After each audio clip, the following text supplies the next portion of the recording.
एक बार फिर से आपका स्वागत है। और इस समय मैं एक प्रश्न पे ध्यान करना चाहता हूँ, या फिर मैं उस प्रश्न का उत्तर देने की कोशिश करूँगा। वो प्रश्न है how to understand any text, कि किसी भी पाठ्य भाग को या फिर मूल पाठ को कैसे समझें। क्योंकि हम सब जीवन में कुछ ना कुछ पढ़ने की शौकीन हैं।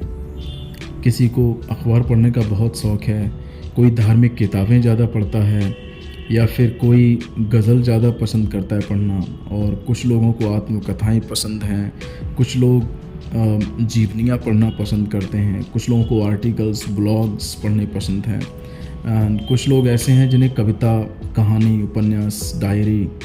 लेकिन सबका पढ़ने की जो खास करके पसंद है वो सबकी अलग अलग है।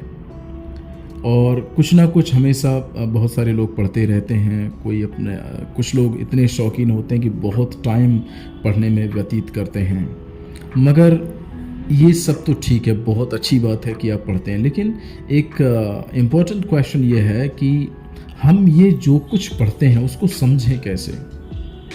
कि जो चीज़ हम पढ़ रहे हैं, या कोई पुस्तक है, या फिर कोई जॉनरा है, कोई विधा है, तो हम उसको कैसे समझ सकते हैं। आखिर हम उसमें कैसे समझें कि सच क्या कहा गया है, झूठ क्या है उस किताब में। ऐसा तो हो नहीं सकता कि जो कुछ कहा गया वो सारा सच हो, और ऐसा भी नहीं हो सकता कि जो कुछ कहा गया वो सब कुछ झूठ भी हो। मगर हमें बहुत ध्यान देने की ज़रूरत है। उसको आखिर हम कैसे समझें, उसमें सच क्या है, झूठ क्या है, वो हमें समझना बहुत ज़रूरी है। कुछ लोगों को धार्मिक किताबें पढ़ना बहुत पसंद है, लेकिन उन धार्मिक किताबों में कौन कौन सी चीज़ें सच हैं, क्या झूठ है, क्या वास्तव में कुछ है, ये सब हमें कैसे पता होना चाहिए। क्योंकि सत्य के नाम पर दुनिया में असत्य को बहुत लोगों को परोसा गया है। सत्य का नाम दे दिया गया और असत्य उनके हाथों में, उनके दिमागों में भर दिया गया है। इस वजह से हम सब के लिए ये चाहिए कि हम जो कुछ पढ़ रहे हैं उस पर ध्यान करते हुए, सोचते हुए पढ़ें, तो जिससे कि हम उसको समझ सकें। अगर हम उसको समझे नहीं तो फिर पढ़ना बेकार है, समय बर्बाद हो गया, अर्थ का अनर्थ ना हो जाए। जैसे कि मैं आपके लिए एक उदाहरण दूंगा, हालांकि हो सकता है आपने सुना हो, और वो ये है कि एक महिला या फिर औरत जो है डॉक्टर के पास जाती हैं, उनका बच्चा बीमार होता है, तो डॉक्टर ने उनसे कहा कि दवाई को जो है हिला के पिलाना, दवाई को अच्छे से मिक्स कर लेना या फिर हिला लेना, उसके बाद बच्चे के लिए पिलाना। उनकी समझ में ये आया कि बच्चे को खूब जम के हिलाना है, उसके बाद दवाई पिलानी है, और अर्थ का अनर्थ यह हुआ कि वो बच्चा मर गया। तो इस तरीके से नहीं होना चाहिए। जो कुछ हम पढ़ रहे हैं उसको बेहतरीन, बहुत ही अच्छे तरीके से, उसकी बाल की खाल निकालते हुए हमको पढ़ना है, जिससे हम उसको समझ सकें। और याद रखें, बहुत हज़ारों किताबें हर साल लिखी जाती हैं, हर दिन हज़ारों किताबें पब्लिश कर दी जाती हैं, लेकिन वो कौन सा फंडा है, वो कौन से तरीके हैं जिससे हम किसी भी पुस्तक को, किसी भी विधा को हम समझ सकते हैं, टेक्स्ट को कैसे समझ सकते हैं। तो मैं उसके लिए आपको कम से कम 15 पॉइंट्स दे रहा हूँ, और अगर आप इन 15 पॉइंट्स पे बार बार रिवाइज करते हैं, रिपीट करते हैं, इनको याद कर लेते हैं, पढ़ते हुए इस्तेमाल करते हैं, तो मैं आपको सच बता रहा हूँ, आप किसी भी पुस्तक को, किसी भी टेक्स्ट को बहुत जल्दी समझ लोगे, और इस तरीके से आप उसमें सत्य क्या है, असत्य क्या है, वो समझ जाएंगे। पहला जो पॉइंट है वो यह है हिस्टोरिकल कॉन्टेक्स्ट। जब भी आप किसी भी पुस्तक को या किसी भी टेक्स्ट को पढ़ रहे हैं, या धार्मिक किताब को पढ़ रहे हैं, हमेशा हिस्टोरिकल, जो ऐतिहासिक संदर्भ है उसका, उस पर जरूर ध्यान दें। और ये प्रश्न आप पूछ सकते हैं कि लेखक कौन है और क्यों इस पुस्तक को लिख रहा है, उसका मकसद क्या है, और लेखक के पाठक कौन हैं, और फिर वो जो पाठक है उनकी स्थिति क्या है। ये ऐतिहासिक कॉन्टेक्स्ट, संदर्भ में प्रश्न पूछ सकते हैं आप। नेक्स्ट जो दूसरा पॉइंट है वो यह है लिटरेरी कॉन्टेक्स्ट, साहित्यिक संदर्भ। आप किस प्रकार का साहित्य पढ़ रहे हैं। कविता है, कहानी है, उपन्यास है, या फिर कोई नाटक है, या फिर कुछ और है। टेक्स्ट में वो कौन कौन से लिंक्स हैं जो एक वाक्य को दूसरे वाक्यों से जोड़ते हैं।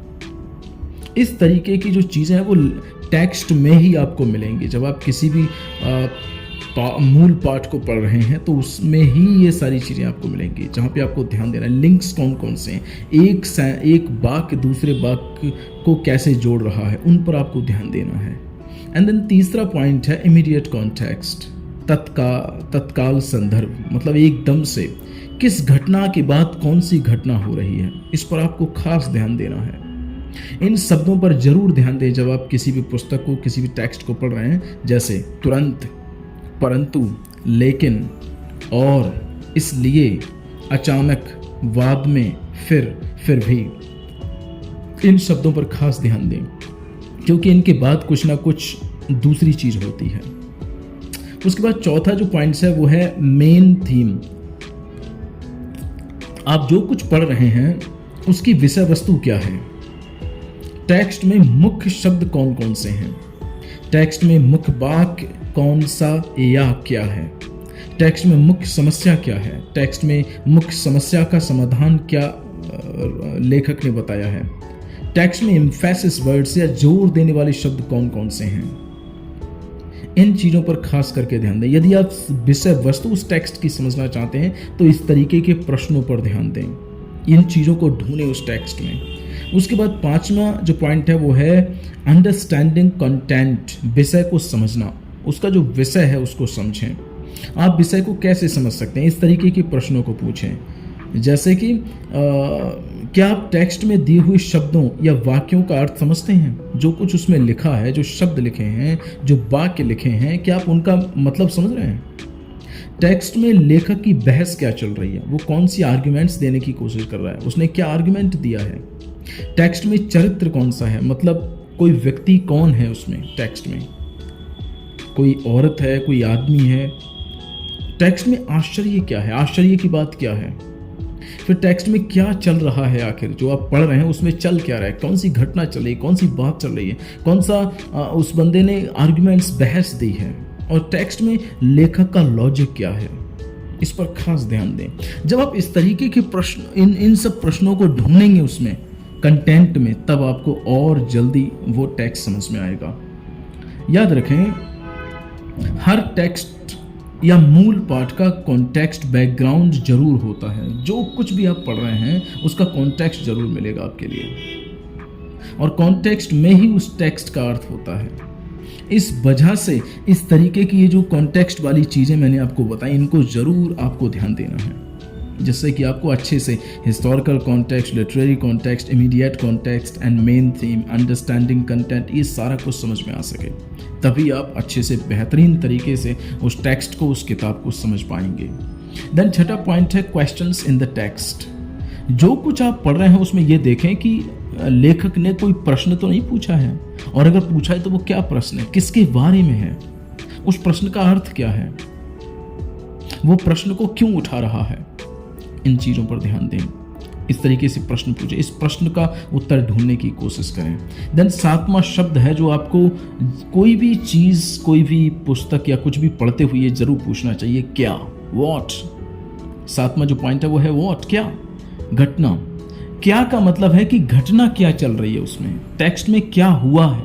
जब आप क्या पूछते हैं तो उसमें जो चल रहा है वो आपको एकदम समझ में आएगा। नेक्स्ट है आठवां पॉइंट, वो है वाई, क्यों, वजह क्या है, जो घटना उसमें हो रही है, जो कुछ भी चल रहा है उस टेक्स्ट में, उसकी वजह क्या है।